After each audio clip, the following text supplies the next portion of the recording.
Thompson, the United Healthcare CEO, because we do know that the suspect here, Mangione, he waived his right to extradition, but there's a hearing on Tuesday, and here's DA Alvin Bragg on that.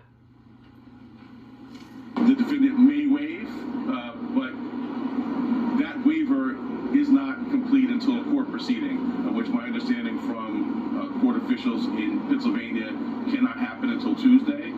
So until that time, we're going to continue to press forward on parallel paths, and we'll be ready whether he is going to waive extradition or whether he's going to contest extradition. So initially he said he was going to waive it, and now you have this hearing, and the DA makes it sound like it's up in the air still. What are your thoughts? Well, initially, he went to court and said, I am not going to waive this extradition. And now it seems that he's probably had some conversations with his attorney and they have made that decision. But again, it has to be formalized in a court setting. And so that's going to be happening next week. But one thing that I find very fascinating as this case is unfolding is that the FBI knew about this individual because the San Francisco Police Department had given them a tip.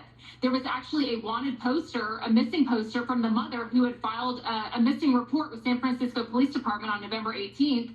The San Francisco Police Department then contacts the FBI, the Violent Crime Task Force, which I actually was a member of that in the South Florida region. And then they actually interviewed her the night before her son was arrested. And they said, was this your son? And she said, he strongly resembles my son. But she didn't come out and say that she completely was confident that it was her son. And then the next day, he's arrested.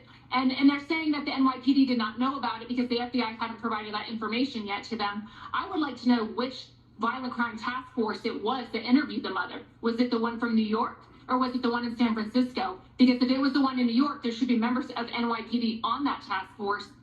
Again, I would like to understand why the FBI did not give that tip immediately. To have a conversation with his mother, I would think that would merit a phone call immediately, Sunday night, I don't care what time of the day, to say, look, this is the intel that we got. But again, I think more information will come out as the investigation continues. It kind of trickles out as we learn. But this is a very, very disturbing situation, very, very tragic, and I pray that justice is served.